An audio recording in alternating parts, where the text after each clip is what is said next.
Hello and welcome to TreeWalker Talks, episode 39, Working Through the Pain.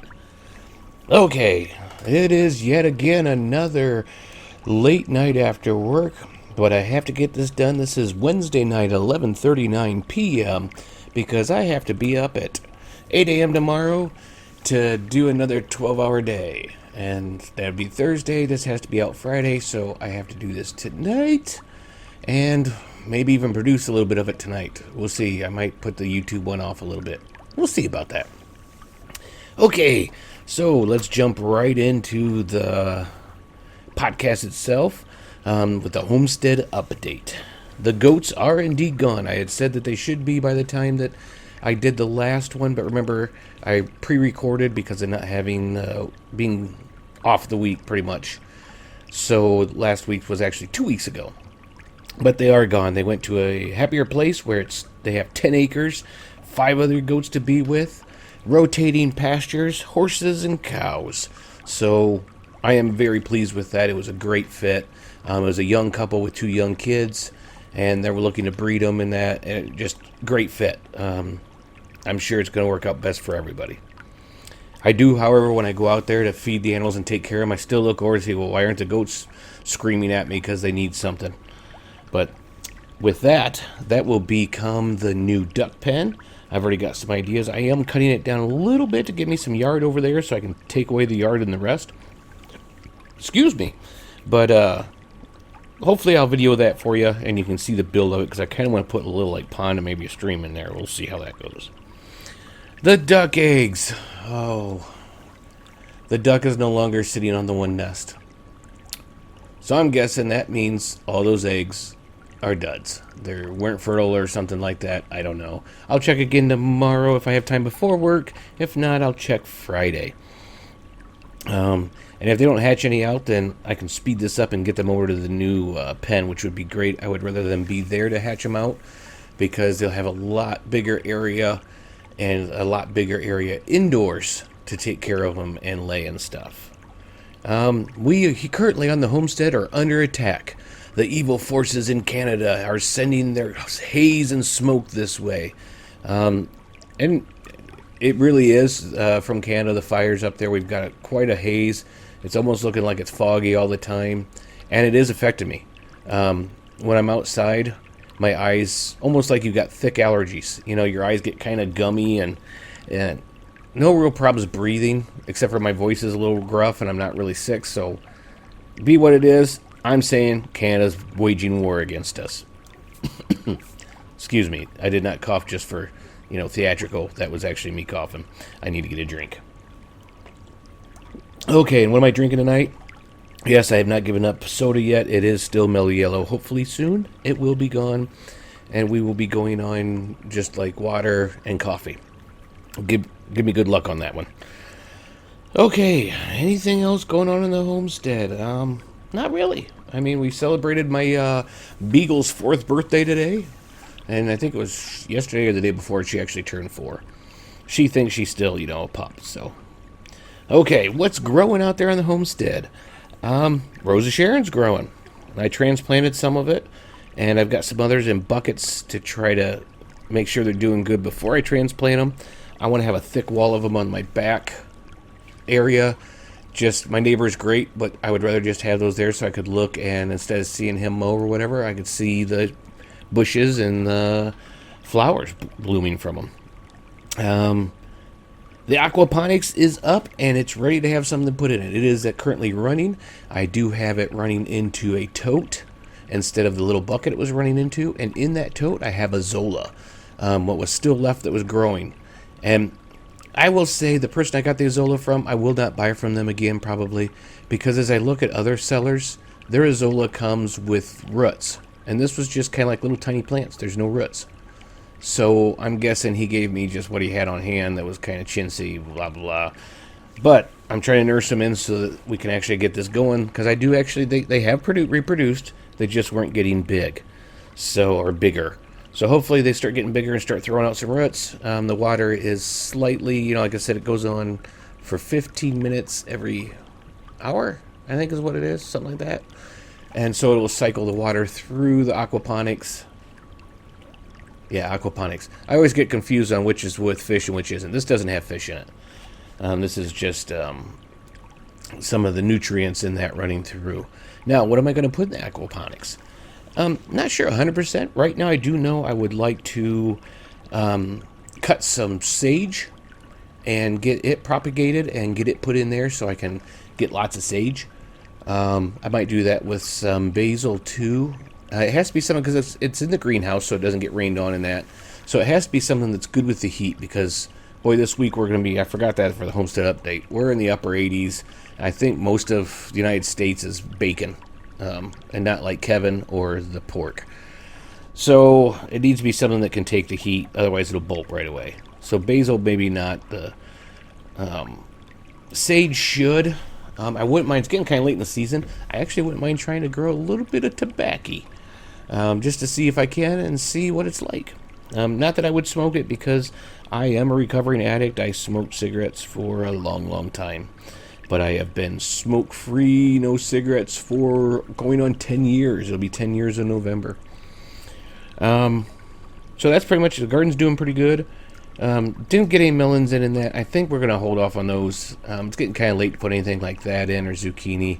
I think actually I'm going to double up and plant where those were going to go. I'm going to pull them back since we have a trellis running up right there. And I do believe I'm going to put more of the Cherokee Trail of Tears beans because I want to get as many of those as I can and can some this year so that we have some kind of like black beans to eat. My goal would be I'd like to get a lot of them. I did a package last year and ended up with half a big pickle jar full of them. So I've planted most of those. So I should get quite a bit. But, you know, I am landlocked. So there's only so much I can do with them. And they are vining. But I quadrupled at least the amount I have planted. Plus I planted them thick this time. Green beans, I made a huge mistake with the bush beans. I think I covered them back up too much with the wood chips. Therefore, they're not growing. So hopefully this weekend, I will be able to get out there, clear away the wood chips, and just leave kind of the little area open.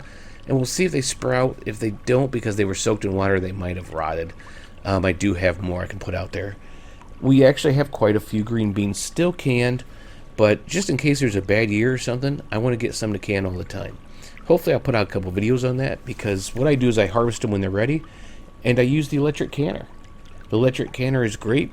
You can't put a lot of cans in it, but when you're harvesting something like that, you're just getting a little. If you just need, let's say, 2 or 3 jars, I can put them in there and can them. And I'm not generating a huge amount of heat. I'm not taking the time to do it. You put it and forget it. I love the electric canner, to tell you the truth. Now, if you have big batches, you might still want to go back to, I've got the All-American. I like that. Everything else looking good. The cabbage is looking good. Carrots are looking good. The onions are looking pretty good. The pepper plants they're not really growing like wildfire, but they're doing pretty good. The corn, I did plant some corn out there. I don't think it's come up yet. We're getting closer to the 4th of July. And I don't think it's going to be knee-high by the 4th of July, so we'll see how that goes. I've never had good luck with corn here. Can always plant something else in there. I've got quite a few seeds I could plant. So, okay, let's jump into the main topic: working through the pain. Now, this is one. I won't lie. I was kind of shy on topics this week for some reason. I don't know. I have been working on quite a few other projects, so I don't think I really had time to sit down and just. Usually, I put about what I'm passionate about. You know, what has get me that week? What has grabbed me? So this week I really haven't had that, but I have had a lot of aches and pains.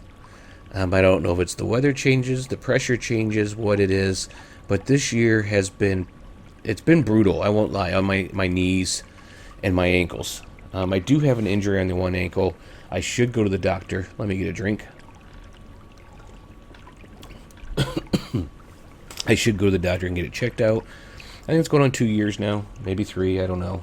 Probably 3. I think it's more like 3. I went to get in the crawl space and doubled my ankle over. And I do believe there's a little ball of muscle on there that's supposed to be partway down your foot, and it's up kind of by the ball of on the side of your foot that's a bone. So I do believe I ripped it off. It bruised up pretty bad. And I still, after sitting there for a little while, I had to knock and get help in a cane because I couldn't put any weight on it at first. And it's still, like right now I'm talking about it, it's burning. I'm not horrible, just a little bit to let you know it's there. I still had to go in the crawl space because I was working on water pipes, and you got to get it done. You know, you had to work through the pain. I just drugged myself with my arms more than anything, and the other foot, and just tried not to move that one. I went in with no shoe on, no sock, or with just a sock. And then I came in here, and I was down pretty much 2 days. And that's when I wasn't working, so I didn't have health insurance or anything. So I just kind of, I really thought I broke it, and just waited, and it got better. Now I have to have high tops ankle support, or it really starts hurting. So yeah, I should go to the doctor. I do have health insurance now, but I don't like doctors. No offense to anybody who's a doctor. It's one of my downfalls. Okay, but, you know, like that. That's been bothering me. So the ankle, and I think that's caused upper ankles. I have a bad knee. I could keep going. I have arthritis. So everything has just been, you know, every year you get older, it gets harder. And sometimes you just don't want to do anything. You know, you're feeling sore, you don't want to go out. But you have to go out there and you got to feed those animals. You got to do it. Some of the ways I cope with it, ibuprofen. That's a big one. Analgesic cream, I think that's how you pronounce it. I'm horrible with words. If you've listened to me enough, you should know that. I kind of murder words quite often. Cold packs. Those work pretty good. I've iced up several things. Haven't really ever done any kind of massage with it. Nobody really here to give me one. And I won't pay to go get one. You know, frugal, cheap, whatever you want to call it. But those are some of the ways I use to get through the pain, to go through it. And mental. You know, once I get busy, the pain disappears. I mean, and it's no lie. Until later that night. And then I really feel what I did. But sometimes you just have to GSD, you know, get stuff, however you want to do it, get stuff done. And like I said, it's a mindset. And if you set your mind to it, you know, like I said, you forget about it, you keep going. The issue with that is you have to watch out because you could possibly injure yourself more. But I shouldn't. My injuries are kind of there and done. All right. I think it was a little bit shorter. Trying to go over, like I said, it's kind of later at night. Trying to go over my head and see if there's any stories I could tell you. I keep thinking about them when I'm talking to people at work, and I'll tell them a story from my past. But right now, there's just none coming to me currently. Let me think a second here. I'll hit pause. Okay, I thought of one. This happens to be when I was a young kid. I don't know, if I was 8 to 10, something like that. And I was visiting my cousins. They lived in Rockville, Maryland, which is kind of outside Washington, D.C., but it's in Maryland. City. It's a, you know, big city. And I'm a country boy. I don't like cities. But I was kind of bored, and they're like, hey, why don't you go ride the bike? Just, you know, don't get lost, stick around. And I rode the bike, and I wasn't paying attention to where I was going. And I look up, and I have no clue where I'm at. You know, and being a kid, I'm in the bigger area, city. I'm just like, you know, I'm done. I don't know their phone number. I don't really know their address. I could actually tell you their address now, but then I didn't know their address, didn't know what road they lived on. I'm just thinking, wow, you really screwed this one up. You know, you didn't pay attention. You didn't. And the panic started sitting in, you know, and I started almost crying because back then, you know, I was a younger kid and stuff. And the panic and not being able to find people, and that was about to kick in. I was just about to go crazy. And just then a car pulled up, and I believe it was my cousin. And it might have been the aunt and uncle. I'm not sure. I can't remember that part. But they're like, hey, how you doing? And see, you're liking the bike. I said, yeah. And then they drove, and I just followed them home. So that was a nearly,